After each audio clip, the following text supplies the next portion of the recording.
Vamos a obtener el equivalente de Thevenin de esta parte del circuito que está encerrada en azul. El equivalente de Thevenin consiste en una fuente de voltaje en serie con una resistencia. Entonces, ¿cuál va a ser el primer paso para encontrar ese equivalente de Thevenin de esta parte? El primer paso va a ser quitar todos los elementos que estén fuera de esta parte que está encerrada en mi circuito. Entonces, lo que está afuera pues sería esta resistencia variable RL, entonces tenemos que quitarla. Vamos a redibujar nuestro circuito sin esta resistencia variable. Y nuestro circuito entonces queda de esta manera. Y también hay que marcar las terminales A y B de ese elemento que se quitó. En este caso, si recuerdan, aquí había un elemento que era una resistencia variable y se quitó. Entonces tenemos que marcar aquí las terminales. El siguiente paso es que tenemos que reemplazar todas las fuentes que hayan quedado aquí. Las fuentes de voltaje hay que reemplazarlas por cortocircuitos y las fuentes de corriente hay que reemplazarlas por circuitos abiertos. Entonces vamos a ver, porque aquí tenemos que reemplazar esta fuente con un cortocircuito. Vamos a ver cómo queda nuestro circuito una vez que hayamos quitado esta fuente. Nuestro circuito queda entonces de la siguiente manera. Aquí estaba la fuente de voltaje y se cambió por un cortocircuito.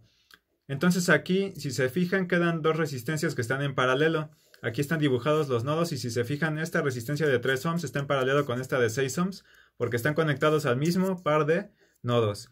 Lo siguiente que tenemos que hacer es encontrar la resistencia de Thevenin, es decir, la resistencia equivalente que yo voy a medir en estas terminales. ¿Y cómo se obtiene? En este caso, si hacemos 6 ohms en paralelo con 3 ohms, me queda una resistencia de 2 ohms. Por lo tanto, esa resistencia de 2 ohms va a ser mi resistencia de Thevenin. Y ya cumplí con el paso 3. En el paso 4 lo que tengo que hacer es lo siguiente. Voy a regresar a mi circuito, como estaba en los pasos 1 y 2. Aquí lo voy a poner. Voy a regresar todas las fuentes a como estaban antes. Entonces, habíamos quitado esta fuente y ya en este paso número 4 ya la regresamos aquí. Y ahora lo que tenemos que hacer es encontrar el voltaje en estas terminales A y B que nosotros marcamos. ¿Cómo lo vamos a encontrar aquí? Bueno, en este caso solamente quedaría una malla donde tenemos una fuente de voltaje con dos resistencias que están en serie. Entonces este voltaje de 9 volts se tiene que repartir entre estas dos resistencias. ¿Cómo voy a sacar el voltaje aquí en estas terminales A y B? Si se fijan, este voltaje A y B es igual al voltaje en esta resistencia. Por lo tanto, tengo que obtener el voltaje en esta resistencia de 6 ohms. Y usando la regla del divisor de voltaje queda de la siguiente manera. Tengo que multiplicar los 9 volts de la fuente, que es el valor de la fuente, por 6 ohms, que es donde yo quiero encontrar el valor de voltaje, dividido entre la suma de las resistencias, que serían 3 ohms más 6 ohms, quedaría de 9. Entonces, este voltaje en la resistencia 2 queda de 6 volts y quedamos que va a ser igual a ese voltaje en las terminales A y B. Este voltaje lo vamos a conocer como el voltaje de Thevenin. Entonces, en este circuito el voltaje de Thevenin es de 6 volts y la resistencia de Thevenin es de 2 ohms. Y como paso final vamos a dibujar el equivalente de Thevenin de la parte que estaba encerrada en azul.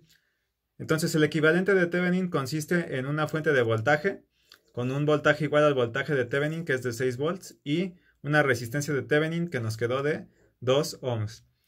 Y si recuerdan, había una resistencia variable conectada externamente a este circuito que está encerrado de color azul. Entonces aquí podemos hacer lo siguiente. Este es el paso número 5, este ya era el paso final, pero podemos incrementar nuestro análisis y hacer lo siguiente. Podemos suponer qué pasaría si esta resistencia RL es de 2 ohms, qué pasaría si es de 10 y qué pasaría si es de 100 ohms.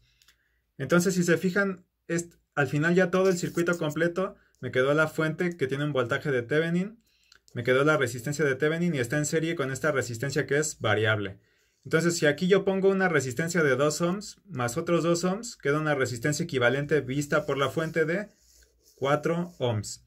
Entonces, si yo quiero sacar esta corriente IL, tengo que dividir 6 volts entre 4 ohms y me da un valor de 1.5.